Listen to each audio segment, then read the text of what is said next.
Hello from my family's basement. This backdrop is currently being held together by a piece of tape I found in a spider's web and a yo-yo. She fought a spider so you didn't have to see what looks like Santa's puke throughout this whole video. She's a tough cookie. That's right, my brain might be mush, but I'm still 84% functional.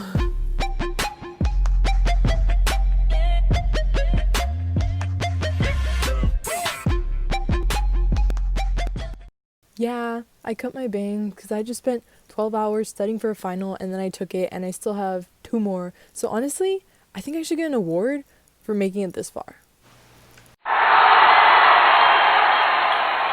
Kind of giving myself Pride and Prejudice vibes. I don't really know what's going on. So I'm currently in my family's basement. It smells like dog and it's really cold. But there's nowhere else to go. There's no privacy anywhere. I'm pretty sure most of my family can hear every single word I'm saying right now, but I haven't double checked. Maybe not. It smells so bad, I'm gonna shower right after this is over. Anywho, you're not here to get an update on my life. You're here to hear about Chick-Fil-A. I worked there for 2 years. This is not an exposition video. I made a lot of memories. I honestly made some really good friends, and I do have tea on the Jesus chicken, but honestly, who doesn't at this point? So that's not the point of this video. The point of this video is just to tell you about a single day, the most chaotic day I ever had at work. So it's 5:45 a.m. 16-year-old me and my sister pulling up in my 99 Toyota RAV4. The crack of dawn, it's freezing, we go inside and we clock in. So I'm working the register, right? And at 6 a.m. there isn't that much to do at the register because no one goes inside Chick-fil-A at 6 a.m. They always just use the drive-thru, right? This man walks in and clearly, homeboy is high as a kite. And he literally walks up to one of like the little arrangements and he just picks up a little sign and starts walking with it. And like the manager stops him and is like, "Can I have that back?" And he just gives it to him. But he's just like looking at everything like, whoa, you know? You know how it'd be like watching a dog chase its tail, right?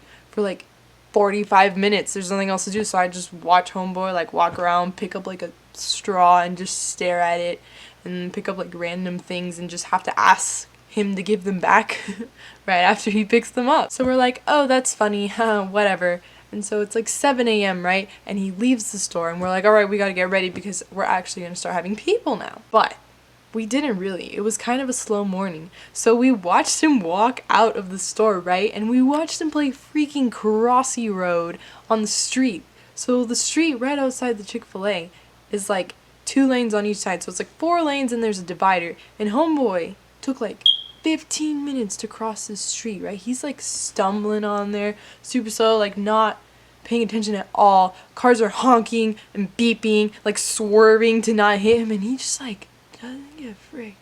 And for a moment I was actually really scared. I was like, I don't want him to get hit. Like, I don't want to watch a man get hit by a car. Like, that's kind of scary. I don't want that.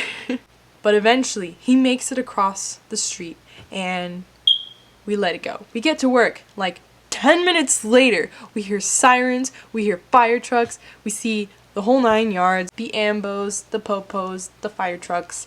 They all pull up across the street. The establishment across the street is a bank. And to this day, I don't really know what happened. So we're all thinking to ourselves, oh my gosh, druggie just broke into the bank. Druggie just tried to rob the bank. He just tried to rob the bank. That's crazy. Oh my gosh. We were coming up with all these like crazy scenarios like you do when you're bored at work, right? We were like, oh no, he probably like, he stabbed somebody. And we were like, no, somebody stabbed him. We were like, no, we didn't hear any gunshots, so it probably wasn't a gunshot, but like somebody might have gotten hurt. Like, we were coming up with all these theories, all of them surrounding like the druggie that we had just seen cross the street, right?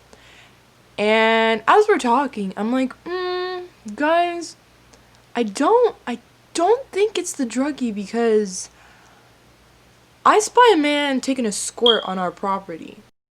That's right, he did that. And lo and behold, we all turn around and see a man weeing on a pole. in the parking lot. So we go tell the manager, right? And the manager calls 911. He's like, hey, there's a man peeing on our property. Can you please make him leave? And so the popo, just like, there were so many at the bank. Like, I don't know if I made this clear. There's like tons of policemen at the bank, right? And so the policemen, they just send like 2 cops over. Like, all they do is just like cross the street, right? And they come into our parking lot. And for some reason, like, I don't know what their plan was. Like, maybe they were trying to do some sort of like intervention or something. I don't know. They talked to this man for like an hour. And like, he was still there. Like, they just like pulled up and started having a conversation while like he was, still doing it. So lunch rush is gonna start soon, which was like probably starts at like 11 a.m. And we were like, can you please at least like move your cars out of our parking lot?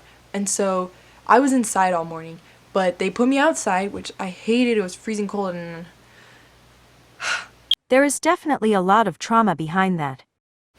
Chick-Fil-A kids can relate. So they send me outside on iPad, right? And I'm like setting myself up, getting my water, getting ready to like put 200 cars to the drive-thru in an hour and trying to make more money. And I'm chilling there. And I kid you not, a car blows up. Why? Why? Why? Why? Why? Yes. Not like movie explosion blow up, but like, I don't know anything about cars, but this lady was just chilling in her car and her engine starts going like and then it just like the hood just like and like this like it looked fake. Like this like bright green liquid just like so if you're a car bro, let me know what that was because I don't get it and it looked fake and I was just like I remember just thinking to myself like that's suspicious. That's weird. and so they call 911 again and literally the cops just hop on over.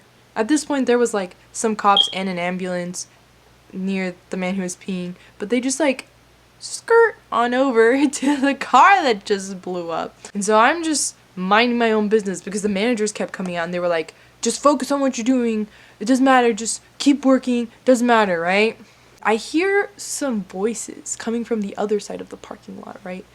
And I don't know who they are, but you can tell they're having a great time. You can tell they're having a lot of fun. And suddenly I hear someone gagging. I hear someone throwing up. Disgusting! Yes. Well, I don't know if they were friends with Tinkle Man or what was going on exactly that day because like this was in a pretty nice area of town, I would say. This had never really happened before and it never really happened again, so I don't know what happened that day. There's 2 men on the other side of the parking lot and they're vibing and one of them just starts heaving, just starts depositing the contents of his stomach all over the parking lot. And I remember I radioed in and I was like, somebody just threw up in our parking lot. They call the police again and they're like, can you please get rid of these people for 1 second? This is like peak lunch rush, right? There's like cars everywhere. My manager gets the policeman to just hop right on over from the blown up car to the other people. He comes back up to me and this man had the audacity to walk up to me, look me dead in the eye and say, hey, do you mind cleaning that up? He was kidding. Thank goodness. Oh my gosh. I didn't have to clean that up. But even though he was, I remember taking a moment, and God forbid that I was unproductive for 30 seconds in the middle of a lunch rush, but I took a moment and I looked around. I looked 360 around me, and the bank was still freaking lit up like a Christmas tree, right? And I look around and there's so many lights and so many sirens and so many things going on. The chaos, the bodily fluids that I had to see that day, the car fluids I had to see that day. And I remember I never panicked that day. Like I wasn't scared. I knew everything was gonna be fine and it was not that big of a deal. But I remember looking around, 16-year-old me, and just being like, dang, I don't think this is worth $8 an hour. Congratulations, kid. Welcome to capitalism.